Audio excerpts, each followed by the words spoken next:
Hello, welcome back to the Klman channel, and welcome back to Klman's CREATORSPECTIVE. For further context on this series, please feel free to check out the debut episode, The Creative Rise and Fall of Call of Duty Zombies. And without further ado, let's begin.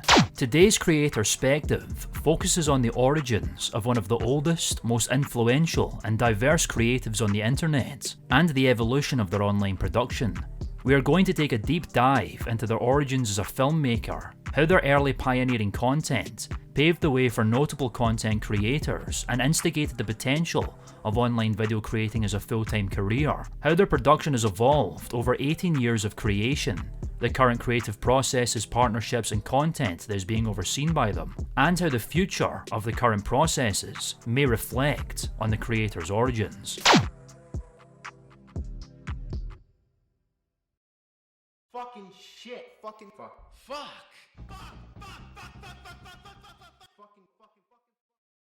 In the May of 1996, a young teen by the name of James Rolfe would produce his first of hundreds upon hundreds of movies, a half-hour-long black and white silent horror titled A Night of Total Terror. Rolfe, an avid fan of cinema, and particularly the horror and comedy genres, had begun his creative obsessions in the mid-1980s as a young child upon receiving an audio recorder with which he would create audible stories, and later a camera with which he would create picture books depicting adventure stories featuring his childhood friends and neighbours.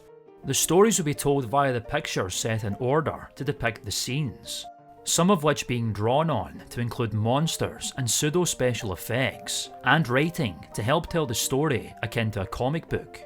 These early years would immediately inset a desire to create bigger and more ambitious projects from an early age, and upon the Rolfe family purchasing a VHS video camera in the early 90s, James was now with the ability to combine the art of audio and visual storytelling, and thus a filmmaker was born. Rolfe's early ambitions would see him write scripts in order to create these higher concept videos, which eventually caused his young cast to lose interest due to the effort of remembering lines. Unwavered, he would continue to produce short movies alone in a myriad of ways, as well as explore all manner of creative avenues such as animation, art and drawing. With A Night of Total Terror, Rolfe would produce the movie with no editing whatsoever, meaning he had to record the entire film in order, and any mistakes made would mean rewinding the VHS tape to sync up with the footage recorded prior. This, combined with a lack of tripod or camera LCD screen, resulting in any recording not being seen until after filming, would instill early disciplines within the young creator. The first half of the film was produced entirely by Rolfe, with the second half starring his friends and neighbours once more after showing interest in the growing project. With the return of his cast and his burgeoning creative process continuing to manifest itself, A Night of Total Terror was completed within a weekend. A weekend that started in boredom culminated in a decision to make a movie, and unbeknownst to Rolfe, would be the defining moment that would set him on his creative path and future endeavours. Now, prepare yourself. A night of total terror. Throughout the rest of the 1990s, and especially throughout college in the early 2000s, Rolfe would continue to write, direct, shoot and edit, with his craft and style improving all the time. Kung Fu Werewolf from Outer Space, Cinemaphobia, Curse of the Cat Lover's Grave, Jersey Odyssey's Legend of the Blue Hole, and The Deader the Better were all major college and university film projects that became defining moments of set design, special effects, lighting, cinematography, and writing in Rolfe's early years, gaining significant viewership by his peers. During this time, Rolfe's college and university production would manifest a company name for the first time, the Cinemassacre. The first logo, an amalgamation between a film camera and a chainsaw, was initially designed in the 1992 Super Nintendo Entertainment System game, Mario Paint, with the website first launching on the June of 2003, and consisted of a simple menu and walls of text. On this site, Rolfe would provide his resume, a list of his top 40 movies, his own filmography, news updates on film projects, and a brief description on the meaning behind Cinemassacre. The Cinemassacre is the spiritual life force, the unstoppable driving power behind my work, the pure insanity to make these wild films. When the obstacles are stacking up and it looks like there is no way to finish a project, I just go on a rampage and Cinemassacre my way to the end. The Cinemassacre is me, my one-man production company, which I started when I first got my hands on a video camera in 1989, making over 100 short movies that massacre both Hollywood and independent trends, but with one main purpose: to entertain. Fucking fuckers. Fucking fuck.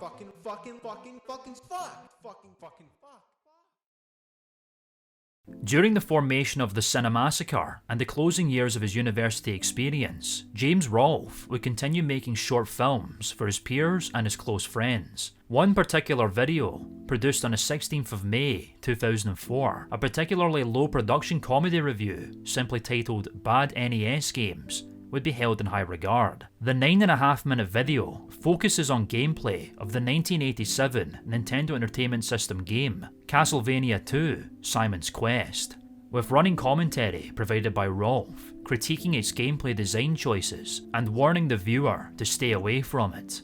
The comedy manifesting from the particularly blue language used by Rolfe, most notably at the end of the review, where he summarises the game as a steaming pail of goat shit.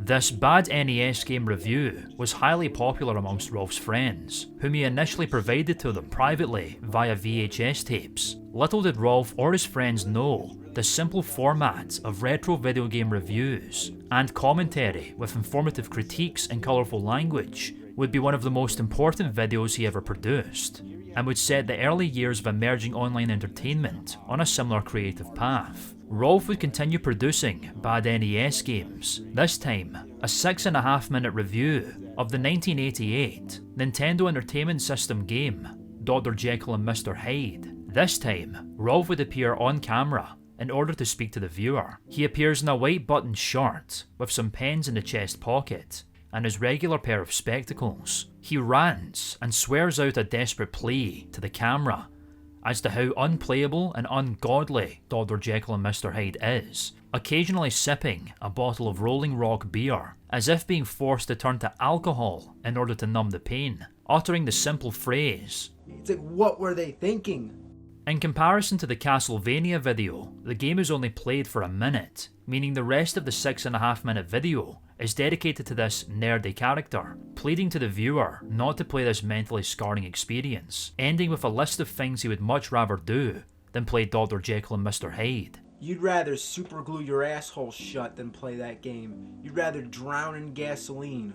These two simple videos, a far cry from the high-concept productions of Rolfe's recent filmography, became so popular amongst his friends due to its informative content, retro game nostalgia, and hilarious vulgarity of the nerd character, that Rolfe was implored to upload it to the Cinemassacre website. His main influence in this decision was college friend Mike Matei, who after convincing him to upload the two bad NES games videos to the site, also pushed him to upload these videos to a newly emerging video sharing site which launched on the 14th of February 2005. A simple website where people all around the world could share videos of themselves and other forms of content for free, known as YouTube. Thus, on the 6th of April 2006, Matei would assist Rolfe in creating the YouTube channel that is still in use 16 years later, and the two videos would be uploaded on the same day, as well as a third episode, a 4.5-minute review of the 1987 Nintendo Entertainment System game, The Karate Kid, with the new moniker of the Angry Nintendo Nerd. And with this, one of the most pioneering and successful early shows of YouTube had begun. Almost instantly, the popularity of the Angry Nintendo Nerd caught on amongst early YouTube users, and quickly became a preeminent breakout series on the platform. Beginning with the Karate Kid episode, the production quality would rapidly increase, with Rolfe once again writing, shooting, acting and editing the episodes by himself. He would combine elements of the nerd character's on-camera comedic rants and swearing seen in the Dr. Jekyll and Mr. Hyde episode, with the video game footage and fact-filled gameplay seen in the Simon's Quest episode. With this, additions such as background music from retro video games expanded scenes of the nerd interacting with his environment and destroying property, special effects, title cards of art by Mike Matei, growing ambitions of set design similar to Rolf's original movie work, a myriad of pop culture references, and even an Angry Nintendo Nerd theme song written by musician Kyle Justin, later becoming the on-screen character Guitar Guy, would become staples of the series and further boost its production quality to a state then unheard of on the internet, and grow its fanbase to a massive extent. Rolf would eventually expand the series outside of Nintendo Entertainment System games, eventually exploring samplings of other retro game companies such as Sega and Atari, signifying that a name change was in order. This, coupled with an attempt to avoid legal action on behalf of Nintendo, would result in the Angry Nintendo Nerd evolving into the household name Rolf's character is known by to this day, the Angry Video Game Nerd. 203 episodes later and over 18 years of production, Angry Video Game Nerd, often abbreviated to AVGN, has continued to transform the scope of its universe. The stories, characters, and production quality has evolved as the show's popularity continued to grow, and Rolf's vision of the character continued to develop, not unlike his original movie-making aspirations throughout the early 2000s. The set of AVGN would change from a simple den with several posters of retro video game characters to a fully fledged nerd room, filled with shelves upon shelves of every retro video game and console imaginable. Rolf would begin the show with a simple handful of NES games from his childhood, to owning almost every single NES cartridge developed in the 10 years of the console's lifespan. A multitude of characters would develop as the story of AVGN grew, many of them being played by Mike Matei, usually as the video game characters being featured in the game review in question, such as the Cowardly Lion, the Joker, and Bugs Bunny. Particularly notable individuals who would appear in AVGN include Lloyd Kaufman, co-founder of famous indie film studio Troma Entertainment, and actors Macaulay Culkin and Gilbert Gottfried, as well as notable internet personalities, many of them inspired by Rolf's work, including video game historian Pat the NES Punk, Keith Apicary, a similarly nerdy character played by actor Nathan Barnett, and the Nostalgia Critic, a character created by internet personality Doug Walker, who is often considered to be the nerd's fictional antagonistic counterpart that reviewed bad movies in a similar style to Rolf's nerd character. AVGN would secure financial gain for Rolf as early as 2007, a mere 3 years after the original Bad NES Games video, when the Cinemassacre, now rebranded as simply Cinemassacre, became contracted with Screw Attack, a former online multimedia content network. Rolf would become contracted to produce and release AVGN episodes with their support, and they would release these episodes on the former video game news website, Game Trailers. These releases were exclusively uploaded to Game Trailers before moving to YouTube, often a year after their initial release, a common partnership deal that occurred with online content creators during this time, when YouTube revenue was not yet an option. This contract would last well into the 2010s, eventually evolving into Rolf uploading to Game Trailers on YouTube at his discretion. An AVGN motion picture would even be released in 2014, accomplishing Rolf's longtime goal of releasing a major independent movie. It would be co-written and co-directed by friend and AVGN collaborator Kevin Finn, who would go on to produce a number of shows for ABC, NBC, and A&E. The movie included 8 years of production, from the writing of the screenplay in 2006 to filming in 2011, with the majority of the $325,000 budget being acquired via fan donations with Indiegogo, a public crowdfunding website. This crowdfunding campaign saw over 6,000 backers and surpassed the original goal by over $190,000. The movie would be shown at the Sundance Film Festival, the largest of its kind in the United States. The Angry Game Reviews would even come full circle with the release of the Angry Video Game Nerd Adventures video game series, a retro 2D platforming game that combines elements of the many difficult and frustrating aspects of the games reviewed by the nerd, as well as many in-world references and characters seen throughout the AVGN series, as well as other series produced by Cinemassacre. It would be developed by Freak Zone Games and eventually released on most commercial video game consoles, including, ironically enough, Nintendo consoles. In layman's terms, Angry Video Game Nerd became the crowning accomplishment of James Rolfe's creative career. The pioneering retro game review series catapulted Cinemassacre into the online limelight and paved the way for a myriad of other content creators to develop similar work and reach similar online status. The very concept of the retro game review format, and even the Let's Play format, where creators play through video games of live commentary, were born in part due to Rolf's content. And now, with Rolf's newfound audience, his older film projects were exposed to an entirely new crowd, and would even allow Rolf to initiate a plethora of show projects to expand upon the Cinemassacre brand.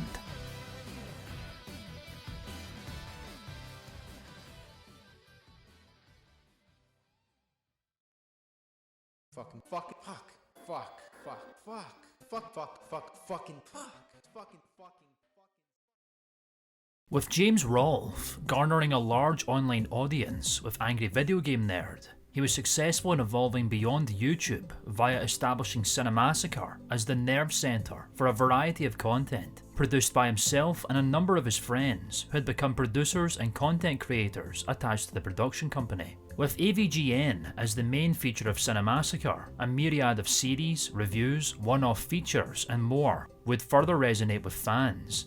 These new shows and features would allow Rolf to explore new creative paths alongside AVGN, further expand upon the retro game review format, and give viewers further insight into Rolf's other passions, such as movies and the creative process of movie making. To achieve an in-depth understanding of the varied content and creative ideas being dreamed up by Cinemassacre, we will take a brief look into the projects created by Rolf and his associates over the course of the next decade after AVGN's inception. This will provide a glimpse into the growing team and their own offshoot content, and display the ever-changing direction of Cinemassacre and Rolf's creative vision. You Know What's Bullshit, later renamed to You Know What's BS to avoid YouTube's ever stricter community guidelines, is a short and simple rant series which began on the 7th of May 2007. It takes inspiration from the rant-laden portions of AVGN, featuring simple life grievances such as printers, shoelaces, and warranties, written, narrated, and edited by Rolf.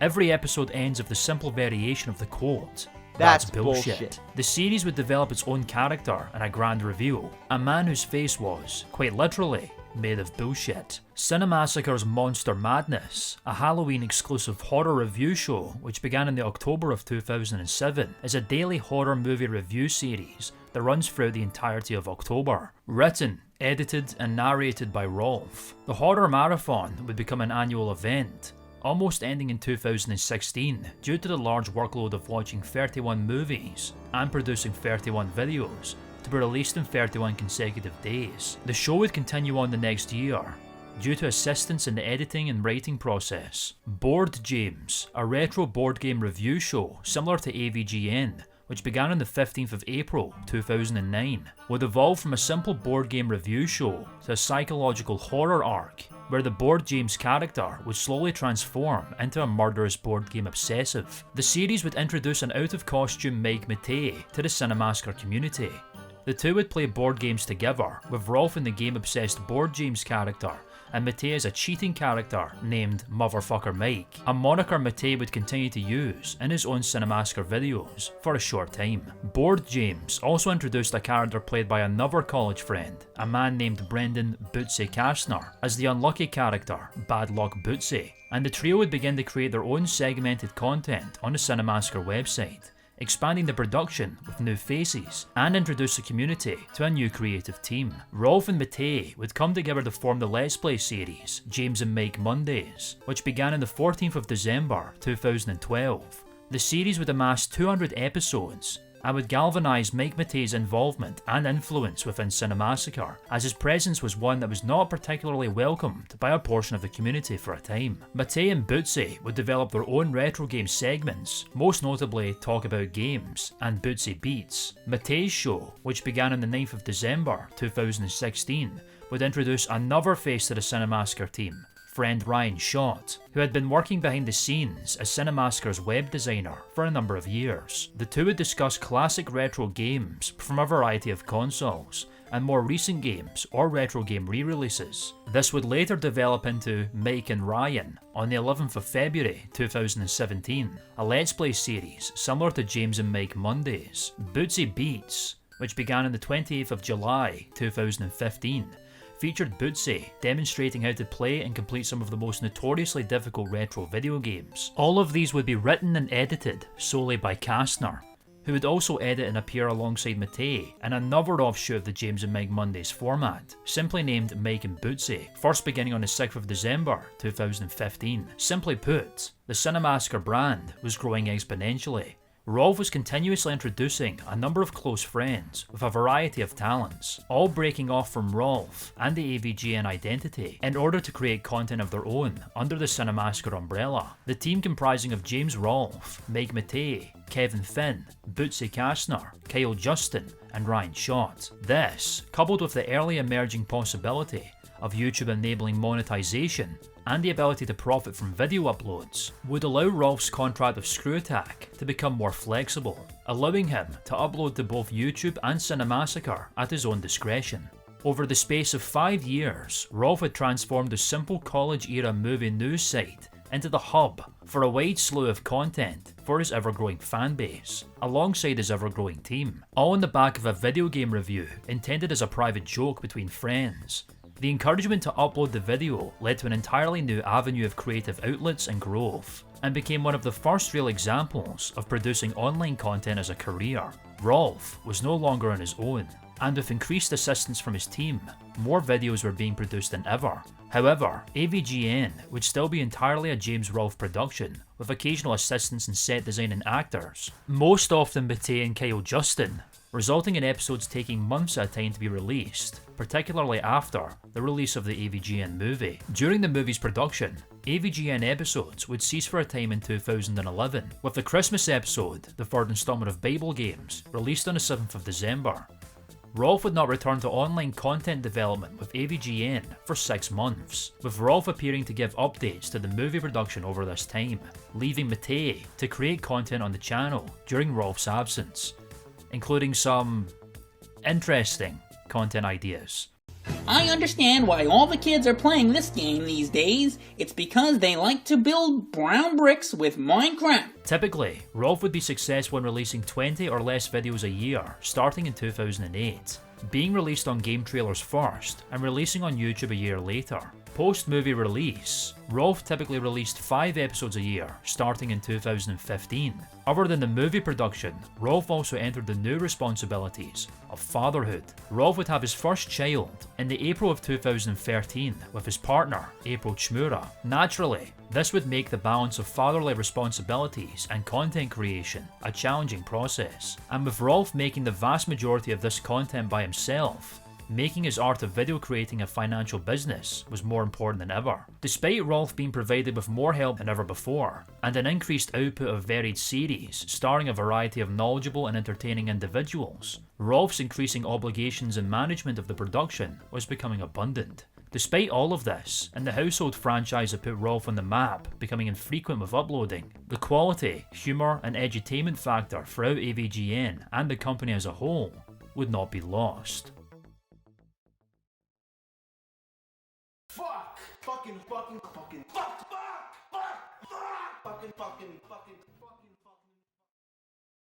2015 would become a watershed year for Cinemassacre and the production of AVGN. The beginning of this would initiate with Rolf's long-lasting contract with Screw Attack coming to an end 2 years prior. The reliance on these multimedia networks to produce revenue had begun to die out rapidly in the 2010s as more profit avenues began to manifest themselves. As a result, Cinemassacre would break away from Screw Attack, either due to a falling out in regards to their contract or both Screw Attack and Game Trailers being closed and acquired by other companies. The true reason is largely unclear. Screw Attack would close on the 4th of February 2019 after merging with Rooster Teeth, a media production company finding its origins with YouTube videos. The merge would see Screw Attack being rebranded as Death Battle. Game Trailers, the site that would exclusively upload AVGN videos through Screw Attack, would be acquired by Defy Media, a digital media production company, in 2014. The branding and content rights later being passed on to IGN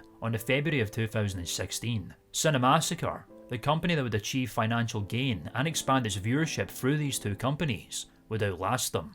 Rolf, like all creatives, is a man with numerous ideas and concepts, and this myriad of ideas and concepts were now in motion with Cinemassacre. On top of Cinemassacre's regularly scheduled programming, Rolf would expand once again to his original art of short films, engaging in the film production process for the first time since the AVGN movie. The majority of these inspired by inside jokes of the AVGN series, brought to life in new and original ways out of the series itself.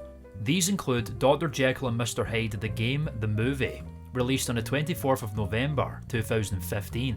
A parody trailer depicting one of the first and most notorious games played by the angry video game nerd being adapted into a movie, featuring actors, sets, and special effects, all under the direction of Rolf. Flying Fuckernauts vs. the Astro Bastards, a black and white short inspired by 1950s flying saucer B-movies, popular for being best worst films, would be released on the 22nd of December 2016, and would star a myriad of Rolf's friends and fellow creators such as Kevin Finn, Nathan Barnett, and Doug Walker. This short would also be presented by the nerd who originally made the joke of contacting flying fuckernauts and Astro Bastards. Mimel the Elf, a documentary short inspired by 90s urban legend horrors such as Blair Witch Project and The Last Broadcast, would release on the 1st of April 2017 and would feature a crew hunting the legendary Mimel the Elf, inspired by 5 states in America which, when lined up vertically, resemble an elf shape, something referenced in AVGN. All of these are prime examples of Rolf finally exploring creative avenues through short films once again, similar to his early beginnings of short film production in the 2000s, all through adapting concepts seen throughout the series that established him as a renowned creator online. It seemed that Cinemassacre were thriving after their separation from Screw Attack and game trailers. However, despite the separation and Cinemassacre now fully capable of sustaining themselves financially, their independence would not last long. There is no officiated reason for the short period of Cinemassacre's independence, but it can be assumed James Rolfe's ever-growing responsibilities as a creative director and as a parent were becoming difficult to juggle. As stated previously, Rolfe's mainstay series would begin to trickle in uploads as of 2015, most likely due to its lengthier production process as opposed to other offerings on Cinemassacre, as well as the new short films being produced. Despite this, AVGN would not drop in quality. Perhaps the best example of these sparse uploads retaining high quality is the 139th episode of the series, released on the 6th of April 2016. This episode would serve as a celebration of the 10th anniversary of Angry Video Game Nerd. The episode, Mega Man Games, a review of the Mega Man franchise developed by Japanese game developer Capcom, spanning across consoles such as the NES, SNES, DOS, and PlayStation 2. The episode would see the nerd character quitting his duty of reviewing bad retro games in an attempt to ward innocent people off from playing them. He would then go on a time travel adventure, meeting past versions of himself during prime periods of the series' run, primarily 2007, 2006, and finally 2004, where he would meet himself at the very beginning of the nerd's journey, discussing Dr. Jekyll and Mr. Hyde. The episode would be a painstaking amalgamation of special effects, sets, and recreations of classic AVGN settings from the past, even emulating older video quality with black bars and older recording equipment. Ultimately, the episode would be a reflection of the series itself, how far it has come, and where it is going. This is especially apparent in a discussion between the nerd of 2004 and the nerd of 2016, where the frequent Mega Man releases are subtly compared to AVGN. In short, this conversation continues to be highly relevant to this day. Some franchises get done to death. You can't keep beating the same thing into the ground. Yeah, but I do miss the Mega Man series. People want it. If you had a series, what would you do? I couldn't imagine. I wish I had something like that. If people wanted it, that'd be a great thing. You can't do the same thing all the time or else it gets old, but every now and then, it's good to bring it back. With all the previously mentioned conjecture as to why an independent Cinemassacre didn't last long, James Rolfe would sign a contract to join with a new partner, this time an online content management team, in 2015. Thus, the watershed year. This partnership would be virtually unnoticeable in the first 2 years. Cinemassacre would continue uploading their typical content, and Rolfe would extend to new projects. It wouldn't be until 2017 that this partnership would be truly felt, and this influence would continue to grow and expand throughout AVGN and the entirety of Cinemassacre from then on. The management team, Screenwave Media, was founded by former Cinemassacre team member Ryan Schott in 2011. Screenwave Media specialise in content creator management, providing services such as algorithm optimization, video editing, merchandising, and general management assistance. Examples of channels under the Screenwave Media umbrella include The Living Tombstone, Did You Know Gaming, and Vinesauce, just to name a few. Screenwave Media are also the current event managers of Too Many Games, a highly popular gaming convention. Evidently, their influence among the gaming community and the online creator community were well established, and Cinemassacre would become one of the most influential properties under their management. As a result, Screenwave's assistance and influence over Cinemassacre and their production output would steadily alter and increase within the coming years, and its impact on the company and its team would become apparent to viewers and fans. Past 2015, Screenwave Media would begin reworking the Cinemassacre website and their online content on YouTube in order to better adhere to the website's algorithm and optimize videos for better viewership.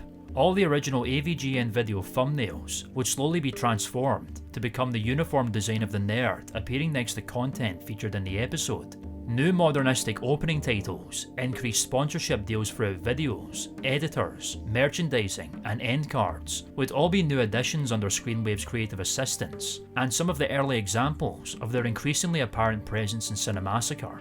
This would eventually evolve into Screenwave assisting with script writing and game selection for videos, and result in a much higher influx of AVGN, similar in vein to Rolf's pre-movie upload frequency. However, it would become abundantly clear that these screen-waved AVGN videos would feature significantly less creative influence on Rolf's behalf. Instead of developing these videos alone like in the past, he would appear to take a significant back seat in the creative process. Screenwave would move from thumbnail design, merch and sponsorship dealings in AVGN, and by extension other Cinemassacre videos, to becoming directly involved with almost every single aspect in the production process of Cinemassacre. Screenwave would write scripts, conduct the majority of the videography, screen capture most of the gameplay seen throughout videos, instigate editing that would use much less practical effect work, and bring the overall tone of the nerd's persona through the new script work and on-camera action, to what can only be described as the mildly irritated video game nerd. Like, seriously, give me a reason why there's no continues. Why are there no continues? Why are there no fucking continues? Why? Ah!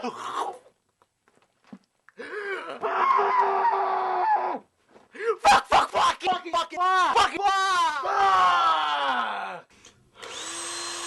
So I need to make a decision here.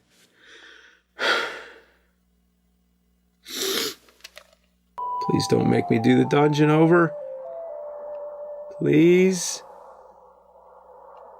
Please.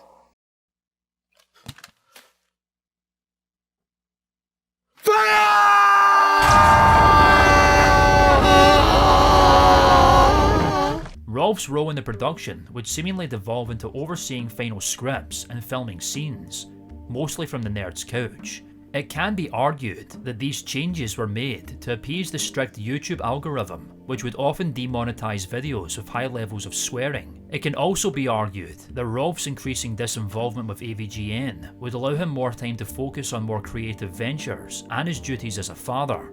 In the end, however, it is ultimately the case that AVGN had been altered completely, becoming what a large selection of fans consider to be the beginning of a significant lull in the output of AVGN videos, in the hands of Screenwave, who would be more heavily involved in Cinemassacre than any of their other creative clients, would have a part to play in shifting the tone and quality of AVGN from an engaging, informative and hilarious universe of rage, fecal matter, fantastic writing and informative content to something that can only be described as a revenue-generating assembly line of algorithm-optimized content. While Rolf's most popular series would be where Screenwave's influence would be the most felt, this would continue when Rolf and Matei would go beyond hiring members of the management team for editing and management assistance to actively participating in and creating new offerings to the Cinemassacre website. These individuals would often be seen appearing in AVGN in the typical fashion, starring as bizarre characters related to the video topic in question.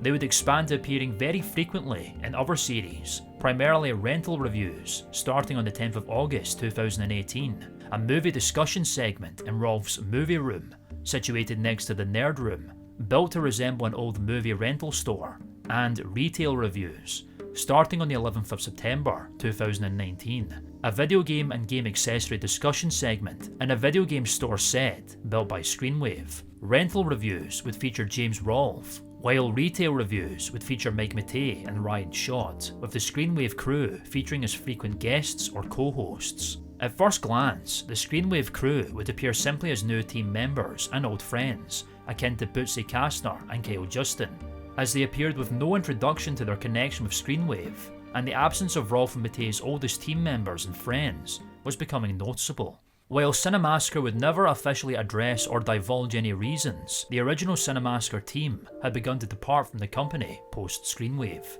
Kyle Justin, the original composer of the Angry Video Game Nerd theme song and the frequent guitar guy character, had silently departed from Cinemassacre at an unknown time, but it is known his last appearance assisting in the production of AVGN was the 2016 Christmas episode, Sega Activator Interactor Menacer, featuring Nathan Barnett as his Keith Apicary character. It is unconfirmed whether Justin left the company due to the overgrowing influence of Screenwave, or due to other outlying factors.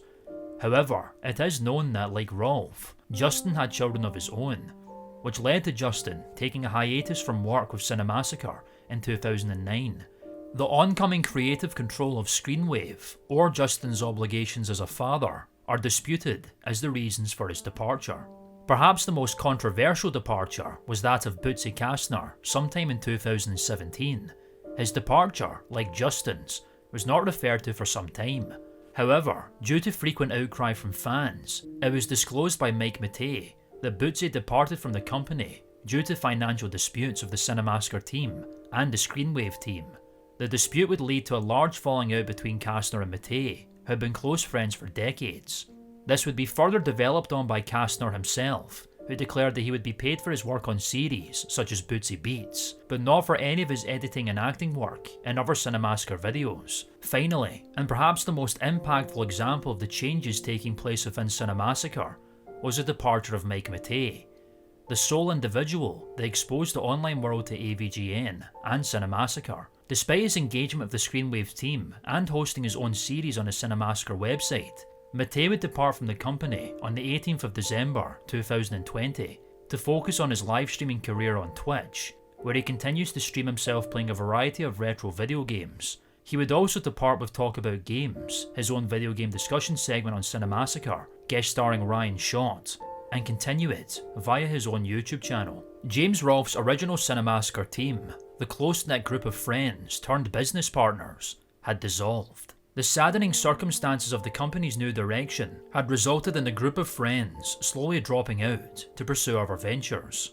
Be it over money, the Screenwave team, or other undisclosed reasons, the original team were gone, and Rolfe was left with Screenwave. The three members of the Screenwave team, Tony, Kieran Fallon, and Justin Silverman, were now effectively running the majority of the company as producers, writers, editors, and cast members. While Tony would eventually branch off from Cinemassacre to establish his own YouTube channel, Hack the Movies, Kieran and Justin would remain to run the show and create new content with Rolfe. Since the beginning of Screenwave and Cinemassacre's partnership in 2015, and the beginnings of their influence becoming palpable in 2017, the initial hope of the partnership from the perspective of fans was Rolfe finally being able to pursue projects not originally possible with Screw Attack or on his own. However, with the years continuing to pass, and the original members of Cinemassacre being absent, and even despite some evidence of this with the short films mentioned earlier, an entirely different direction was being taken altogether.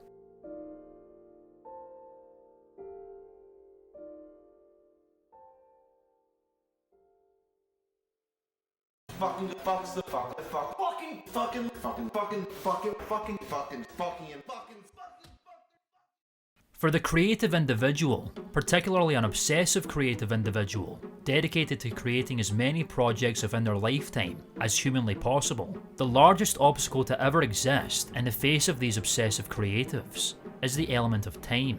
It is a recurring theme that the most iconic creatives in human history were in an ever-mounting race against time in order to complete their goals before their time inevitably became extinguished. And this struggle is no different for anyone in the creative field. It is perhaps no secret to anyone who has been following Cinemassacre for a number of years that James Rolfe is a prime example of a creative individual battling an endless war with the element of time. Time has been the largest constraint for James Rolfe and his decades of production, from producing college projects in the early 2000s to managing the myriad of content he offers today. Rolfe never seems to have the time to focus on any of his large-scale project ideas. This could be an understandable limitation for many viewers and fellow content creators. Putting work and effort into any quality project with differing aspects of the creative process does indeed bring with it a significant time sink. It does, of course, provide a large boon when a team of creators are also involved in the development process, as well as them developing content of their own alongside to keep the growth of the company going. Regardless, time was the enemy, and Rolfe was in constant battle with this ever-present threat. The Cinemassacre community were privy to this ongoing battle, as Rolfe would frequently comment on time getting in the way of numerous projects, such as the continuation of Monster Madness, which was temporarily retired in 2016, the development of further Board James episodes after its initial completion, or recording episodes of James and Mike Mondays.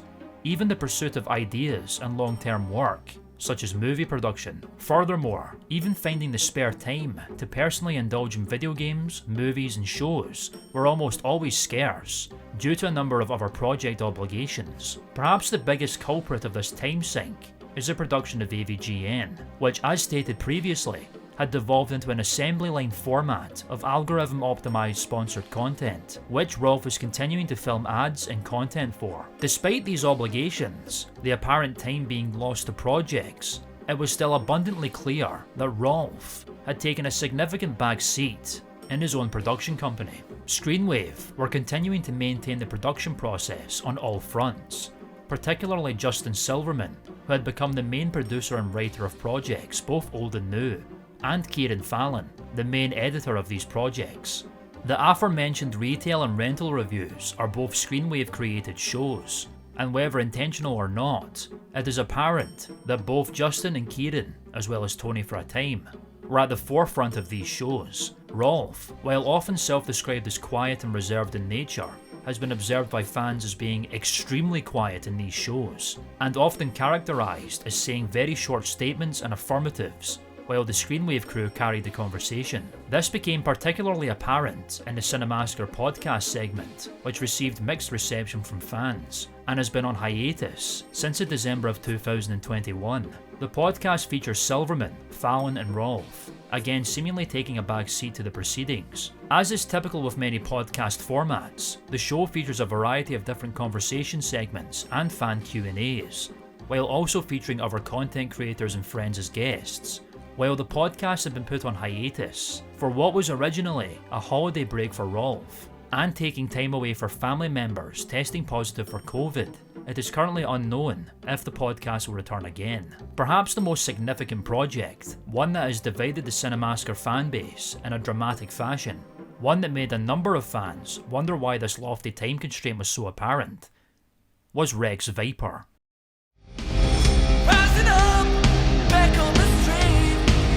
Rex Viper, in short, is a cover band, an 80s aesthetic cover band dedicated to the two primary elements seen throughout Cinemassacre, marrying iconic songs from movies such as Eye of the Tiger by Survivor, as featured in Rocky III, and Mighty Wings by Cheap Tricks, as featured in Top Gun, with video games. The lyrics of Mighty Wings would be sung over instrumentals from the fighting game series Street Fighter, and the music video for Eye of the Tiger would feature the notoriously cheap LCD game consoles developed by American toy manufacturer Tiger Electronics. Thus, Eye of the Tiger Electronics. The band is managed by Silverman, who occasionally provides backing vocals, and features numerous members, including Rolf as rhythm guitarist and Fallon on keytar. Vocals, lead guitar, bass guitar, and drums are played by James Harding, Epic Game Music, Square Painter, and Jeff Wharton respectively. As of this video, Rex Viper have recorded 4 cover songs, complete with music videos, and have even performed one live show at Screenwave's Too Many Games 2021 Expo. It is evident the Rex Viper project has been the latest passion project that Rolf, who is known for being a major fan of the classic rock and metal genres of music, has been involved with. The feeling of passion within any kind of project, especially the personal work of a creator, is incredibly important for obvious reasons. Without passion, the project itself reflects this, appearing mundane and vapid. It is also important, of course, that the creator enjoys the creative process and the work that is being done. It cannot be denied that Rex Viper is a project in which James Rolfe has taken a great deal of enjoyment from. And during this unprecedented time of the Cinemassacre fanbase's division and the current production of AVGN, missing much of its past creative originality and quality, Rex Viper appears to be a project that Rolf has simply had fun doing, which is good to see. Despite this, Rex Viper has met a great deal of fan division and criticism. The band itself has been lambasted for what many consider to be poor production and audio mixing, and critiqued for being out of touch with the fanbase and being confused as to what the band was intending to produce. Was Rex Viper simply a cover band? Was it a parody band? Both? Nobody seemed to really know. Despite some praise being received for the editing work made for the Rex Viper music videos, the music itself was quite the opposite, and the band members themselves were often compared to dads trying to form a band. In short, it seemed that Cinemassacre had more fun producing Rex Viper than the fans did listening to them. These creative works missed the mark, and seemed to amount to entirely misplaced increments of time, something that Rolf himself never seemed to get enough of. This, alongside the oncoming criticisms and controversies, such as Screenwave's creative control, Rolf continuing to disappear from his leading role, the disappearance of the original Cinemassacre crew, and the controversies surrounding some of these separations. Recent issues, such as a major case of plagiarism occurring with the latest season of Monster Madness, where an episode's script took from an online article, and ultimately, the current state of Cinemassacre's household franchise, were all beginning to cause mass rumblings among the Cinemassacre community. Inevitably, and for the first time in Cinemassacre's 16 years of content creation on YouTube and their home website, 7 years after the emerging public outcry post-Screenwave, James Rolfe would address the fanbase in regards to these complaints. Complaints, as he states, of the asshole-ish variety. This 2021 update video, a common annual video format released by Cinemassacre, where Rolf addresses viewers from the Nerd Room in regards to project plans, what's next for the YouTube channel and the website, and time constraints, would be much of the same as past updates, coupled with addressing the complaints against Screenwave. The mixed reception of this update video from fans cannot be understated, and upon watching the public address, it can be seen why this is the case. As if the perception that AVGN had devolved into an assembly line format of content wasn't already apparent, the filming setup for these videos was highly evident of this, in ways that fans were probably not expecting. As explained in the beginning of this video, Rolf's earliest creative processes were ones of unorthodox workarounds and solutions when typical methods were not available, such as having to record an entire movie in order with older VHS cameras, or cut together movies by connecting 2 VHS players together, playing footage from the source tape, and then recording over new sequences with the other tape, effectively editing the movie in a unique and bizarre way when editing software was not available. Needless to say, upon watching the 2021 update video, Rolf, a filmmaker forged from unorthodox filming methods, has attempted to streamline the production of AVGN videos in what can only be described as a mind-boggling and seemingly counterproductive fashion. Almost every piece of equipment requiring a tripod or stand, such as lighting or microphones, have now been secured on the ceiling. This has been done in order to get the legs from tripods and stands out of the way during filming.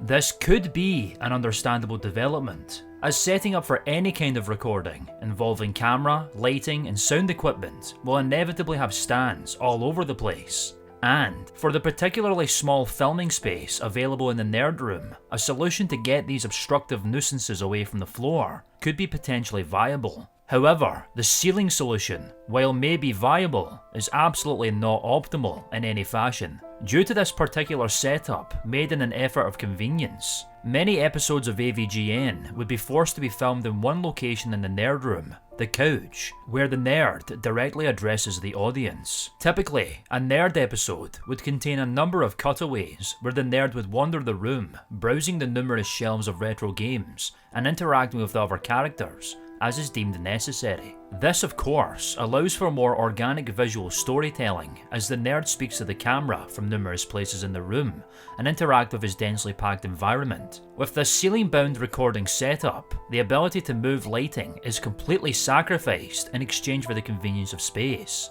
This, coupled with Rolf's main camera setup being attached to a teleprompter in effort to recite scripts on the fly, without having to learn them off by heart, with this being screwed down to a makeshift table stand, with this camera teleprompter setup being connected to a laptop containing the script, meant that if any time it was necessary to film anywhere else than the couch, all of this would have to be de-rigged. And once the scene is filmed, the entire setup would need to be rigged to the ceiling again. This bizarre behind-the-scenes demonstration was the major source of controversy and criticism in the 2021 update video.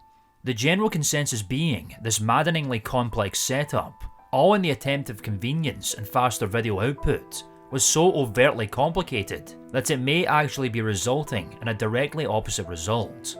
This, coupled with the other overtly complex processes seen in the video, such as the hard drive debacle, which is better seen in the video itself to be believed, all made it clear why time was such a consistent frustration with Rolf. He addressed these complaints, citing his obligations to his two children, the second being born in 2017, has been the chief reason for this loss of time. This obviously cannot be understated or discounted as a major factor or even the key reason for this. Ultimately, Cinemassacre was James Rolfe's full-time job that supported his family, a far cry from the early years of his content production.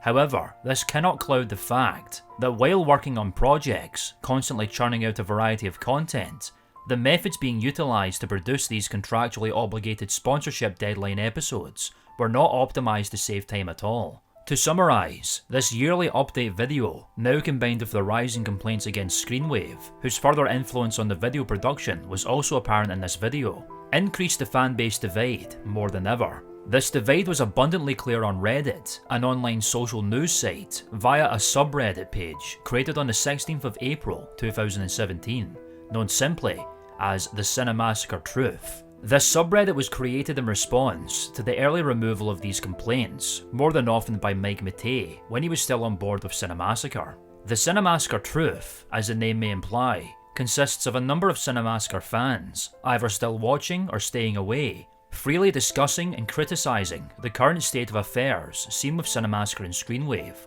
over the past few years. While some of these criticisms have devolved into ridicule and memes by some fans, the majority of complaints primarily stem from the influence of Screenwave and Rolf seemingly falling into the background of his own company. Perhaps the most important aspect to note from this subreddit, and the sect of fans openly critiquing Cinemassacre, is that the arguments and critiques often do not come from the belief that Cinemassacre is finished and will never recover. The argument is more than often the opposite. To compare to this, we can observe the fanbase of another online content production company known as Channel Awesome, formerly known as That Guy with the Glasses. The previously mentioned Doug Walker, primarily known for his nostalgia critic character, which draws many parallels with the angry video game nerd, is a co-collaborator in the company's inception and the face of its content. Much like the critic and the nerd, the growth and current state of both Channel Awesome and Cinemassacre can be similarly compared in their similarities and differences.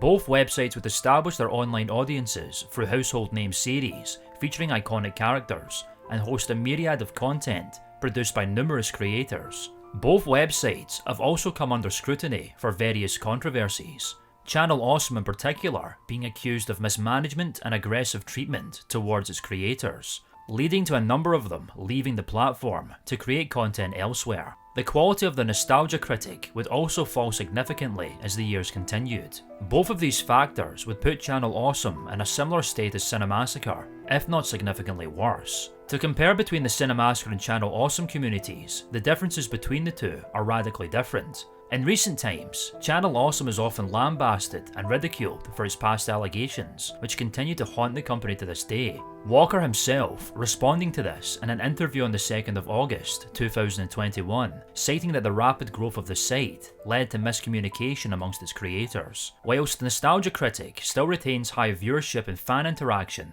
the wide scope of the show and the reputation of Channel Awesome as a whole has been a permanent source of criticism, which many of the fanbase and outsiders have considered irredeemable. In comparison, AVGN also retains high viewership and fan interaction, and a great deal of support for James Rolfe and his work. The majority of those who openly criticise Rolfe's seemingly lackadaisical approach to his company and Screenwave Media still saw the potential and capabilities the company had. The community that Rolfe and the old Cinemassacre crew had garnered in the last 16 years had never really gone away. The ones that critique the current creative processes on the Cinemassacre truth, or otherwise, still believe in James Rolfe and his work. They believe in his creative vision, and they believe in his future plans for his online content and filmmaking. On the whole, fans simply wished for Rolfe to truly capitalise on the assumed original purpose of Cinemassacre bringing on a content management team to begin with,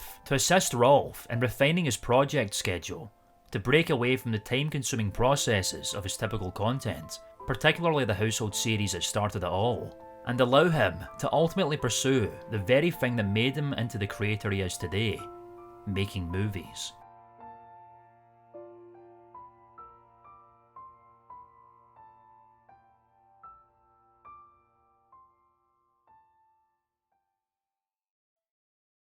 Time.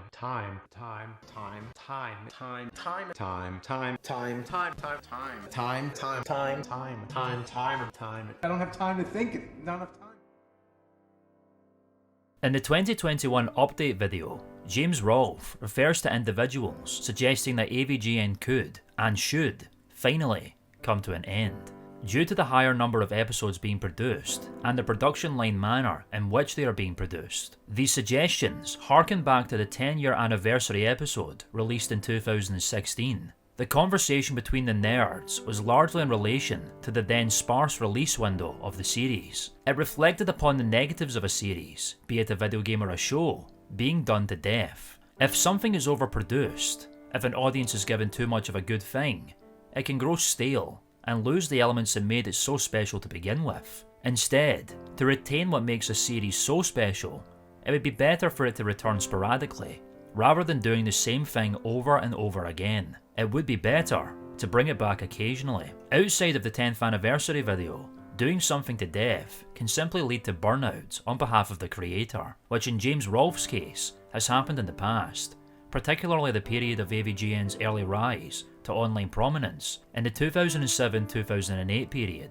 During this time, Rolfe would fall ill for a 4-month period, to the extent that he would occasionally lose his voice. This, combined with the strain of writing, filming and editing episodes on his own back during the early years of YouTube, and his early contractual obligations of Screw Attack, would lead to one of Rolfe's first and most significant bouts of content production burnout. The subject of burnout is also brought up in the 2021 update video, which Rolfe mentions as one of the reasons cited by viewers as to why AVGN should come to an end. He iterates that while burnout may still occur in Cinemassacre, and particularly AVGN, Rolfe remains firm that despite all of this, and despite the current receptions and opinions of some fans, he simply considers himself lucky enough to be in the position he is now, the very position he has been working towards for decades, the very thing that called to him ever since he held his first camera as a young child in the 1980s, simply making stories come to life. Through all the years of change and evolution, through all the community division that has occurred over the past 7 years, Cinemassacre, and particularly James Rolfe, is still supported through everything by viewers, fans and creators alike. Even those who are acutely aware of the recent changes, many consider to be negative, continue to support Rolfe and his endeavours. Truly, James Rolfe remains a pioneer in online content creation. He was there in the very early days of its inception and had a large part to play in instigating the beginnings of an entire genre of online content that continues to be adapted and advanced by a myriad of creators over 16 years later, many of them being directly inspired by Rolfe's work. All of this was birthed via a simple 9-minute video made for a joke with friends. Through it all, James Rolfe's inspiring creative beginnings and continued journey, from making adventure stories of childhood friends, creating his first short film during a boredom-filled weekend, the honing of his craft with career-defining college movies, and the inception of one of the most iconic online video characters and formats, and beyond. All of this has been well known and well shared with the Cinemassacre community, giving fans a uniquely intimate insight into Rolfe's journey as a creative. With this, it can be understood why so many stand by James Rolfe and Cinemassacre today, through their understanding of this creatively inspiring individual and his decades of work, and still a certain level of belief in him. Despite the overpowering creative influence of screenwave media, despite the loss of iconic and loved creative partners on the website, despite the apparent recent offhand approach by the company's founder, the community that has been growing since the very first Bad NES game video in 2006 continue to believe in James Rolfe's abilities. Those who have been critical believe that despite everything, Rolfe is more than capable of returning to his inspired creative form. Even with the current criticisms of Rolfe's flagship series, a number of recent post-Screenwave episodes clearly demonstrate that his creative capabilities, ideas, and strong directorial direction is more than capable of perfectly coinciding with Screenwave's production assistance. 2 Halloween specials, one featuring the 1990 game The Immortal, and the other featuring the fictional urban legend arcade game Polybius, are prime examples. The Polybius episode, released on the 26th of October 2017, is framed like a true horror movie, a far cry from the typical Halloween-themed game review format seen in the series. Polybius, an urban legend arcade cabinet said to be a government conspiracy that rendered players addicted to its gameplay, offered a unique storytelling opportunity for the series due to the game not actually existing. With this, the Polybius episode is structured as a daily diary where the nerd visits a location where a Polybius cabinet has been located.